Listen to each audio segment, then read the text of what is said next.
അതുകൊണ്ട് തന്നെ ഓരോ നിമിഷവും അദ്ദേഹം അപ്ഡേറ്റ് ചെയ്യുകയും ഇത്ര ഭൂരിപക്ഷത്തിന് ജയിക്കുമെന്ന വലിയ ആത്മവിശ്വാസം അത് കൊട്ടിക്കലാശത്തിൻ്റെ സമയത്ത് തന്നെ അദ്ദേഹം പ്രഖ്യാപിച്ചയാളാണ്. ഒപ്പം എൻ്റയർ UDF ലീഡർഷിപ്പ്, ബഹുമാനപ്പെട്ട DCC പ്രസിഡന്റ്, അതുപോലെ തന്നെ ശ്രീ ബഷീർ ചാ ഉൾപ്പെടെയുള്ള ശ്രീ രാജേന്ദ്രൻ വക്കീൽ അടക്കമുള്ള UDFൻ്റെ നേതൃത്വം, ആ നേതൃത്വം ഒറ്റക്കെട്ടായി ടീം UDF ആയിട്ട് ഇവിടെ വർക്ക് ചെയ്തു. തൃക്കരിപ്പൂരിലെ ഈ ഉജ്ജ്വല വിജയത്തിന് പുറകിൽ ആ UDFൻ്റെ ഈ കൂട്ടായ നേതൃത്വത്തിൻ്റെ, അതുപോലെ തന്നെ ബഹുമാനപ്പെട്ട MP നൽകിയിട്ടുള്ള നേതൃത്വത്തിൻ്റെ തീർച്ചയായിട്ടും അതുകൊണ്ട് തന്നെയാണ് ഈ വിജയം സാധ്യമായത്. ഒപ്പം AICC ലീഡർഷിപ്പ്, KPC ലീഡർഷിപ്പ്, ഒപ്പം മുസ്ലിം ലീഗിൻ്റെ ലീഡർഷിപ്പ്, പ്രത്യേകിച്ച് ബഹുമാനപ്പെട്ട പാണക്കാട് സാദിഖ് അലി ശിഹാബ് തങ്ങൾ, ഞാൻ ഇവിടെ സ്ഥാനാർത്ഥിയായ നിമിഷം തന്നെ അദ്ദേഹം പാണക്കാട് വെച്ച് പ്രഖ്യാപിച്ചത് ഇത് സന്ദീപ് കേവലം ഒരു കോൺഗ്രസ് സ്ഥാനാർത്ഥി മാത്രമല്ല, മുസ്ലിം ലീഗിൻ്റെ സ്ഥാനാർത്ഥി കൂടിയാണ്, ഞങ്ങളുടെ സ്ഥാനാർത്ഥി കൂടിയാണെന്ന് പ്രഖ്യാപിക്കുക മാത്രമല്ല, അവരിവിടെ നേരിട്ട് വരികയും അദ്ദേഹത്തിൻ്റെ അനുഗ്രഹം എനിക്ക് ഈ പ്രചരണത്തിൽ ലഭിക്കുകയും ചെയ്തു. വലിയ ഭാഗ്യമായിട്ട് കരുതിയാണ്. ഒപ്പം തന്നെ കേരളത്തിലെ മതസാമൂഹിക രംഗങ്ങളിലെ എല്ലാ വിഭാഗം ആചാര്യന്മാരും നേതാക്കളും നേതൃത്വവും തൃക്കരിപ്പൂരിൽ UDF വിജയിക്കണമെന്ന നിലപാട് സ്വീകരിച്ചു. അങ്ങനെയുള്ളൊരു വലിയ പിന്തുണ ഞങ്ങൾക്ക് ലഭിച്ചിട്ടുണ്ട്. സമസ്ത വിഭാഗം ജനങ്ങളുടെയും പിന്തുണ ലഭിച്ചു എന്നാണ് ആ വോട്ടിംഗ് പാറ്റേൺ നോക്കുമ്പോൾ മനസ്സിലാകുന്നത്. ഏതെങ്കിലും ഒരു വിഭാഗത്തിൻ്റെ മാത്രമോ ഏതെങ്കിലും ഒരു തരത്തിലുള്ള വോട്ടിംഗ് മാത്രമല്ല, ഈ നിയോജകമണ്ഡലത്തിൻ്റെ എല്ലാ ഭാഗങ്ങളിൽ നിന്നും എല്ലാ വിഭാഗം ജനങ്ങളിൽ നിന്നും ഒരു പിന്തുണ ലഭിച്ചു. ഒരുപക്ഷെ ഈ കള്ളവോട്ടിൻ്റെ വലിയ തോതിലുള്ള കള്ളവോട്ട് കൂടി ഇല്ലായിരുന്നെങ്കിൽ ഇതിൻ്റെ ഭൂരിപക്ഷം എന്ന് പറയുന്നത് ഇതിലും എത്രയോ ഇരട്ടിയാകേണ്ടതായിരുന്നു. പക്ഷേ എന്നാൽ പോലും ആ കള്ളവോട്ടിനെയും മറികടന്നുകൊണ്ട് ഞങ്ങൾക്ക് വിജയിക്കാൻ സാധിച്ചിട്ടുണ്ട്. ഈ സമയത്ത് എനിക്ക് പറയാനുള്ളത്, തൃക്കരിപ്പൂരിൽ തിരഞ്ഞെടുക്കപ്പെടുമ്പോൾ ഈ ഇലക്ഷൻ്റെ സമയത്ത് നൽകിയിട്ടുള്ള കുറേ വാഗ്ദാനങ്ങളുണ്ട്. അത് പാലിക്കുക എന്നുള്ളതും 60 വർഷമായി തുടരുന്ന പിന്നോക്കാവസ്ഥ പരിഹരിക്കാൻ ബഹുമാനപ്പെട്ട MP-യുമായി അദ്ദേഹത്തിൻ്റെ ടീമിൽ നിന്നുകൊണ്ട് അദ്ദേഹത്തിൻ്റെ നേതൃത്വത്തിൽ പ്രവർത്തിക്കുക എന്നുള്ളതുമായിരിക്കും ഞാൻ ചെയ്യുക. ഇവിടെ ഒരുപാട് കാര്യങ്ങൾ ചെയ്തു തീർക്കാനുണ്ട്. ആ പ്രശ്നങ്ങൾ പരിഹരിക്കാനുള്ള ആത്മാർത്ഥമായിട്ടുള്ള പരിശ്രമം ഉണ്ടാവും. ഒപ്പം എൻ്റെ എതിർ സ്ഥാനാർത്ഥിയായിട്ട് മത്സരിച്ച ബഹുമാനപ്പെട്ട ഡോക്ടർ VPP മുസ്തഫ ഉൾപ്പെടെയുള്ളവരുടെ സഹകരണത്തോടു കൂടി തന്നെ ഈ നിയോജകമണ്ഡലത്തിൽ രാഷ്ട്രീയ വ്യത്യാസമില്ലാതെ എല്ലാവരെയും ഒറ്റക്കെട്ടായി ഇൻക്ലൂസീവായി കൊണ്ടുപോയിട്ടുള്ള ഒരു പ്രവർത്തനം കാഴ്ചവെക്കാനാണ് ആഗ്രഹിക്കുന്നത്. തീർച്ചയായിട്ടും തൃക്കരിപ്പൂരിലെ ജനങ്ങൾക്ക് ഒരു MLA എന്താണെന്ന് അനുഭവഭേദ്യമാക്കി കൊടുക്കുന്ന രീതിയിൽ 5 വർഷം പ്രവർത്തിക്കാനുള്ള ആഗ്രഹമാണ് എനിക്കുള്ളത്.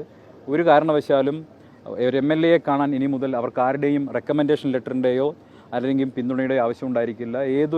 തൃക്കരിപ്പൂരിലെ ഏതൊരു ജനത്തിനും ഏതൊരാൾക്കും ഏത് സമയത്തും ബന്ധപ്പെടാവുന്ന, ഏത് സമയത്തും വിളിക്കാവുന്ന ഒരു ജനപ്രതിനിധിയായി അവർക്കിടയിൽ തീർച്ചയായിട്ടും ഉണ്ടാകും. അതിന് ശ്രീ രാജ്മോഹൻ ഉണ്ണിത്താൻ MP പോലെയുള്ള എത്രയോ ഉദാഹരണങ്ങൾ ഞങ്ങളുടെ പാർട്ടിയിലും മുന്നണിയിലുമുണ്ട്. അവരുടെ എല്ലാം പാതകൾ പിന്തുടർന്നുകൊണ്ട് തീർച്ചയായിട്ടും നല്ല രീതിയിൽ പ്രവർത്തിക്കാനാണ് ആഗ്രഹിക്കുന്നത്. അതിന് മാധ്യമ സുഹൃത്തുക്കളുടെ കൂടി പിന്തുണ ഞാൻ അഭ്യർത്ഥിക്കുകയാണ്. തൃക്കരിപ്പൂരിൻ്റേതായിട്ടുള്ള, കാസർഗോഡിൻ്റേതായിട്ടുള്ള പ്രശ്നങ്ങൾ നിയമസഭയ്ക്കകത്ത് അവതരിപ്പിക്കാനുള്ളൊരു അവസരമാണ് ലഭിച്ചിട്ടുള്ളത്. തീർച്ചയായിട്ടും ആ വിഷയങ്ങൾ പരിഹരിക്കാൻ നിങ്ങൾ മാധ്യമങ്ങളുടെ കൂടി പിന്തുണ ആവശ്യമുണ്ട്. ഈ പ്രചരണകാലത്തുടനീളം നിങ്ങൾക്കറിയാം പല വിധത്തിലുള്ള വിഷയങ്ങളും പ്രയാസങ്ങളും ഒക്കെ രാഷ്ട്രീയമായിട്ട് സംഭവിച്ചിട്ടുണ്ട്. പക്ഷേ ഞങ്ങൾ അതിനെല്ലാം മറന്നുകൊണ്ട് എല്ലാവരെയും ഒറ്റക്കെട്ടായി ഞങ്ങൾക്ക് എല്ലാ വിഭാഗം ആളുകളുടെയും പിന്തുണയുണ്ട്. നല്ല കമ്മ്യൂണിസ്റ്റ് പാർട്ടിയിൽ CPM-ൽപ്പെട്ട ആളുകളുടെയും പിന്തുണ വോട്ട് കിട്ടിയിട്ടുണ്ട്. എല്ലാ വിഭാഗം ആളുകളുടെയും പിന്തുണയുണ്ട്. അതുകൊണ്ട് തന്നെ എല്ലാവരെയും ഉൾക്കൊണ്ടുകൊണ്ട് മുന്നോട്ട് പോകും.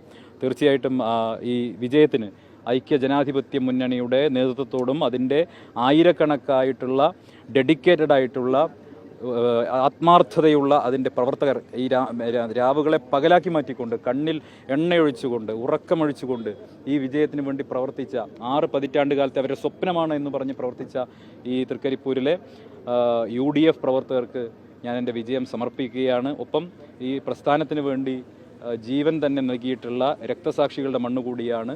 ഇന്ത്യൻ നാഷണൽ കോൺഗ്രസിൻ്റെ പ്രവർത്തനങ്ങൾക്കിടെ രക്തസാക്ഷിത്വം വരിച്ചിട്ടുള്ള ചീമേനിയിലെ ഉൾപ്പെടെയുള്ള രക്തസാക്ഷികളെ കൂടി ഈ സമയത്ത് സ്മരിക്കുകയാണ്. ഈ വോട്ടർമാർ മാറി ചിന്തിക്കാൻ കാരണമായ താങ്കളുടെ വിലയിരുത്തൽ തൃക്കരിപ്പൂരിൽ തീർച്ചയായിട്ടും പല വിധത്തിലുള്ള ഫാക്ടേഴ്സ് ഉണ്ട്. അതിലൊന്ന് തീർച്ചയായിട്ടും വികസന മുരടിപ്പ് തന്നെയാണ്. 60 വർഷക്കാലമായിട്ട് തുടരുന്ന വികസന മുരടിപ്പ്, വികസന രാഹിത്യം ഇതൊരു പ്രധാനപ്പെട്ട ഘടകമാണ്. രണ്ടാമത്തേത് സംസ്ഥാനത്തുടനീളം കഴിഞ്ഞ 1 ദശാബ്ദക്കാലമായിട്ടും അധികാരം കിട്ടിയിട്ടും പ്രത്യേകിച്ചൊന്നും ചെയ്യാൻ കഴിയാതെ പോയിട്ടുള്ള സർക്കാരിനെതിരെയുള്ളൊരു ജനവികാരം ഉണ്ടായിരുന്നു. മറ്റൊന്ന് UDF നടത്തിയിട്ടുള്ളൊരു പ്രവർത്തനമുണ്ട്. ഒരുപക്ഷെ ആരും ശ്രദ്ധിക്കാതെ പോയിട്ടുള്ളൊരു പ്രവർത്തനം. SIR-മായി പോലും ബന്ധപ്പെട്ടുകൊണ്ട് വോട്ടർ പട്ടികയുമായി ബന്ധപ്പെട്ടൊക്കെ UDF ഇന്ത്യൻ നാഷണൽ കോൺഗ്രസും ഒക്കെ നടത്തിയിട്ടുള്ള പ്രവർത്തനമുണ്ട്. ആ പ്രവർത്തനം അത് കേരളത്തിലുടനീളം ഉണ്ടായിട്ടുണ്ട്. അതിൻ്റെ റിസൾട്ടാണ് കേരളത്തിലുടനീളം കിട്ടിയിട്ടുള്ളത്. വോട്ടർ പട്ടികയുമായി ബന്ധപ്പെട്ട് അതിൽ ആളുകളെ പേര് ചേർക്കുന്നതുമായി ബന്ധപ്പെട്ടൊക്കെ നടത്തിയിട്ടുള്ള പ്രവർത്തനം. ഒപ്പം സർക്കാരിൻ്റെ ജനങ്ങളുടെ വിഷയങ്ങൾ ഏറ്റെടുത്തുകൊണ്ട് നടത്തിയിട്ടുള്ള പോരാട്ടമുണ്ട്.